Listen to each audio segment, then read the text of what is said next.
एकल भारत लोक शिक्षा परिषद द्वारा दिल्ली के पंजाबी बाग स्टेडियम में चल रही एकल श्री राम कथा के तीसरे दिन अद्भुत सांस्कृतिक कार्यक्रम हुआ।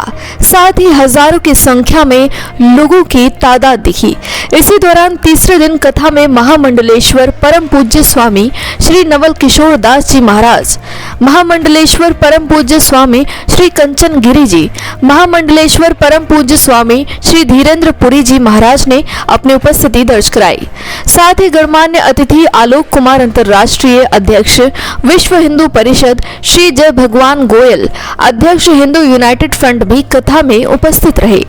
कथावाचक पूज्य भाई श्री रमेश भाई ओझा ने कहा कि जैसे मोबाइल का प्रयोग करने के बाद उसे चार्ज करने की जरूरत पड़ती है, ठीक उसी प्रकार से हमें अपने शरीर को जीवंत रखने के लिए अध्यात्म विचारों अर्थात सत्संग भागवत भजन से खुद को भी चार्ज करके रखना चाहिए, तभी हमारा जीवन सार्थक होगा।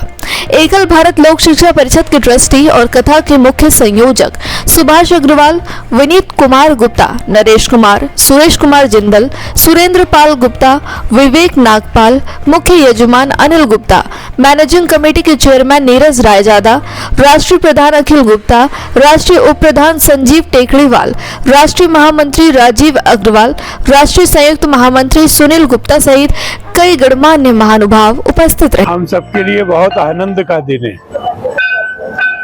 भाई श्री का पधारना, उनके दर्शन प्राप्त होना, एक ऐसा व्यक्तित्व जिन्होंने देश भर में राम कथा के माध्यम से हिंदू समाज को जोड़ने का प्रयत्न किया है, गुणवान करने का प्रयत्न किया है, संस्कारवान करने का प्रयत्न किया है।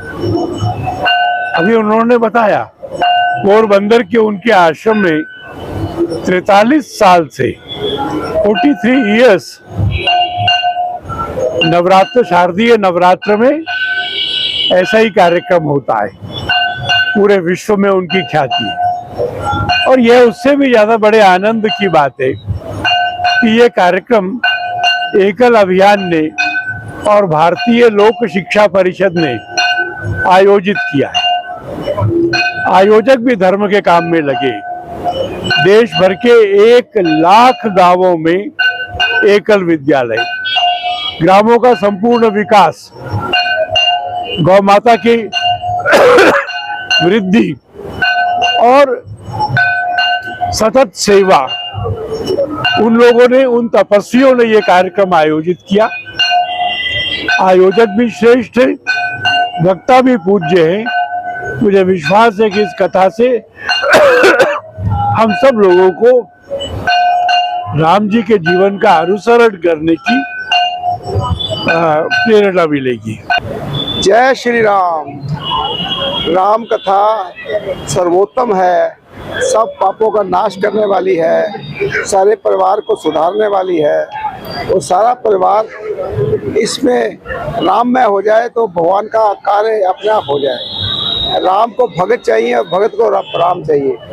ये दोनों काम देखते हुए अच्छे भगत बनने की कोशिश करें, अपने दुराचार विकार सब निकाले, अहंकार निकाले, अपने अहंकार को सिर से भार उतारे।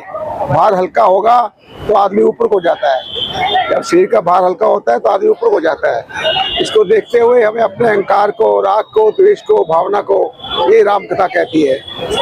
कृष्ण में भक्ति है, राम में शक्ति है और राम जो हैं आज हमारे ये माना जाता है 2 ही हमारे शास्त्र है, गीता और रामायण।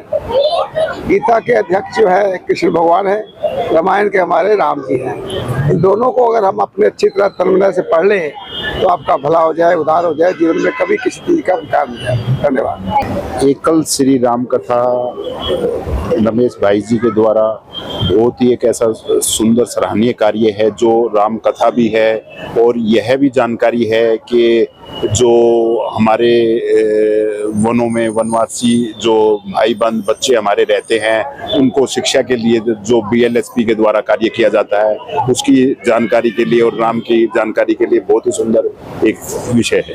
एकल हमेशा लोगों को जोड़ने का काम करती है, तो इस पर आप क्या कहना चाहिए? जी, ये निसंदेह एकल ने ऐसे पूरे भारत को ही एक तरफ से इसको जोड़ा है सही मायने में, और ऐसी ऐसी जगह जो शिक्षा जहाँ कहीं दूर दराज के एरिया में नहीं पहुंच पाती वहाँ इसने ऐसे शिक्षा का कार्य पहुंचाया है जो कि सभी लोग इससे बड़े अच्छे तरीके से शिक्षित होते हैं और या जुड़ना चाहते हैं या काफ़ी अच्छा। नहीं, यहाँ पर भीड़ तो आप देख ही रहे हैं, खुद भी आप देख रहे हैं कितने लोग बाग आ रहे हैं और कितना इसका मतलब मेरे ख्याल से जागरूकता बढ़ेगी। रामकथा करने का हमारा उद्देश्य है कि लोग बाग धर्म से, हमारे संस्कार से जुड़े, उसके लिए ही हम कर रहे हैं और वो हमें काफ़ी हद तक सफलता मिल रही है। एकल के बारे में क्या कुछ कहना चाहिए? एकल के बारे में, एक एकल स्कूल है तो वन टीचर स्कूल का विवेकानंद जी का कंसेप्ट है, उसी हिसाब से चल रहे हैं, बड़े दूर दराज एरियो में चल रहे हैं। हम लोग शिक्षा के साथ संस्कार दे रहे हैं जिसकी आज की तारीख में भारतवर्ष को बहुत जरूरत है। और एक स्कूल का 30,000 रुपये पर ईयर का खर्चा है सिर्फ, उसमें 30 बच्चे आप पढ़ा रहे हैं। वो स्कूल आपको गोद ले लेते हैं, आपको यूनिक नंबर देगा, आपको उसके बारे में सारी क्लैरिटी आएगी, मतलब आप समझो कि आप ही का स्कूल है वो। तो ऐसी ट्रांसपेरेंसी कहीं और किसी ऑर्गेनाइजेशन में नहीं है। क्या कहना चाहिए? मेरा नाम राजीव अग्रवाल है, मैं राष्ट्रीय महामंत्री हूँ भारत लोक शिक्षा परिषद में, जो कि आयोजक है इस आयोजन का। और श्री राम कथा का कार्यक्रम है, एकल श्री राम कथा का। इसके अंदर ये 29 तारीख से अमावस्या के दिन से स्टार्ट हुआ था, चैत नवरात्रों के दिन, और ये शाम को 4-4:30 बजे से प्रतिपदा चालू हो गई थी चैत्र नवरात्रि की। और विक्रम संवत 2082 का ये मुहूर्त है। और जहाँ तक इस कथा का सवाल है, हमारी जो कैपेसिटी है 5,000 की कैपेसिटी है हॉल की। और सभी को मालूम है कि भाई श्री रमेश भाई ओझा जो हैं, उनका जो वाचन है कथा का वो इतना अच्छा और ज्ञान पूर्वक होता है कि लोग जो है उनको सुनते रह जाते हैं। बहुत मिठास और ज्ञान पूर्ण उनके वक्तव्य होते हैं। तो जहाँ तक लोग हैं, काफ़ी भीड़ आ रही है, काफ़ी लोग आ रहे हैं और पूरे देश से हमारे कार्यकर्ता भी आए हैं। 200 से ऊपर कार्यकर्ता यहाँ पहुँचे हैं।